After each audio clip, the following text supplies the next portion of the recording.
This is Cape Chronicle. I'm Jacob McClellan. Dr. James Stapleton is the Executive Director of Southeast Missouri State University's Center for Innovation and Entrepreneurship. The center helps students and community members who want to start their own business, small business owners who want to expand, and it runs a micro-enterprise development program to help rev up small businesses. James Stapleton, thank you so much for coming by to talk with us. Thank you, Jacob. Always nice seeing you.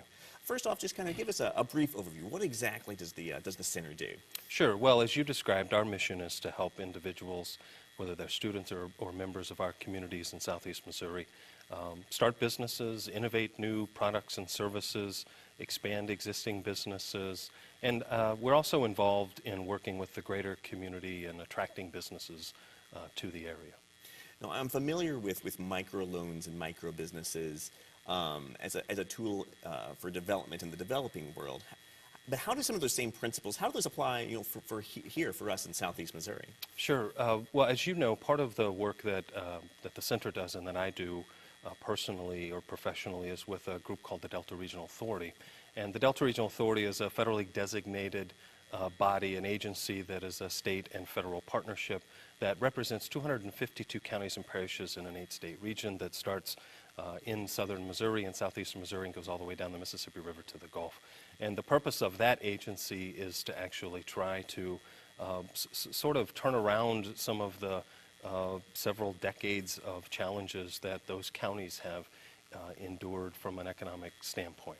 So to your question, micro-enterprise development and microfinance started in developing worlds or countries where there was very little access to capital and resources to help individuals actually start to employ themselves or to develop businesses to employ others. It turns out that in our Mississippi Delta region, the level of poverty, some of the challenges that are faced in very rural parts of the region aren't all that dissimilar in some ways to those developing countries. So we also have the challenge of trying to create alternative ways for individuals to start businesses. So you're starting to see more and more crowdfunding kinds of things going on in the United States and even in rural regions. And microenterprise development and microfinance are sort of the education training arm and the finance arm of those efforts. Could you give us some examples of some success stories that have come out of this? Sure. Many folks are familiar with a program that we started here at Southeast Missouri State University 6 or 7 years ago called Operation Jumpstart. We partnered with the Ewing Marion Kauffman Foundation in Kansas City, Missouri, the largest foundation representing entrepreneurs and accelerating entrepreneurship around the world. And they had a program called First Step, and the program was really geared towards first-generation underserved entrepreneurs with the idea that they may not have the sort of background in education that practicing entrepreneurs or people that had grown up in an environment or lived in an environment where they were surrounded by entrepreneurial people. So we began using the training curriculum and program in Southeast Missouri. Over the course of that time, we've trained over 1,000 individuals using the program. We've actually done a lot of changing and improving to the program to make it better fit the needs of our citizens. And it's resulted in the startup of over 300 what we call micro businesses that employ 5 or less employees. It might surprise you that in the United States, 1 in every 3 individuals that lives in the United States works in a micro enterprise. Could you give us some examples of some micro enterprises that you might find in our region that kind of got their start through this? Sure. There are several sort of different tracks that people will take. Many times individuals start with a hobby and they formalize that into a business, and those range from the kinds of crafting, service-related hobbies that you might think of. But there are also lots of professionals that have maybe for years worked in a firm or an agency that do legal work, that do accounting work, that do other forms of professional work, that decide to go start their own business, employ themselves, maybe 1 or 2 other individuals. So a broad variety of those. Increasingly, we're, in our area, it's a very ag-related economy, so we see individuals who are working on startups of maybe food-related businesses or small new alternative agriculture kinds of things as well. Tell us a little bit about some of these new mobile platforms for entrepreneurs that the center is working with right now. Yeah, we actually received a grant from the Delta Regional Authority several months ago to take this Operation Jumpstart program that we've used so successfully and take it to the next level in terms of web or mobile deployment. A couple of years ago, we began working with the Small Business Administration and USDA Rural Development to actually take our Jumpstart program down into the Delta region.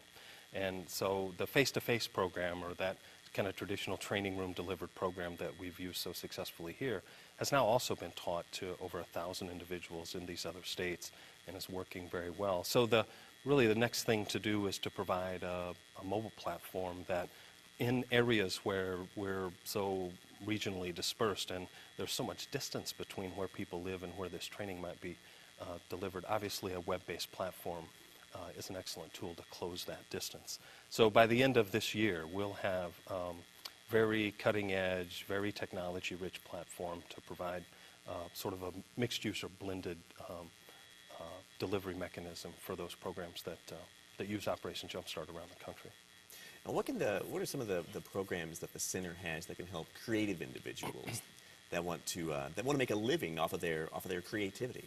Yeah, that's a great question. Actually, one of the things that we have learned in the academic side, working with our students on campus, and we see it out in communities as well, is the very tight link between creativity, innovation, which is the application of that creativity, and entrepreneurship, which is in one way or another the commercialization of that activity. One of the things we've seen, frankly, is that on the creative side, we have creative individuals that don't really know how to unbuckle that and use it in innovative and entrepreneurial ways. And we also have, because of some of the pressures society puts on folks, frankly, maybe because of some of the constraints in our public school systems, we see that people have lost some elements of their creativity. I always think of how creative most children are, and then by the time we grow up to be adults, we're often not as creative as we used to be. And part of that is because we're asked not to be creative in so many circles. So we've started in the center, we just finished it actually, our first ever creativity festival to try to get students and members of the community together. We actually helped sponsor the first ever Hoot Up in Cape Girardeau. It was actually the first ever Hoot Up in Missouri. You may be familiar with an application called Hootsuite, which is a great tool to combine all of your social media sources into one platform, just in the way that people organize meetups. We organized a Hoot Up. Everyone shared information on how to stay in touch with each other. Another form of how sort of creativity plays out. We've been talking to the Center for Innovation and Entrepreneurship's James Stapleton. Thank you so much for your time. Thank you, Jay.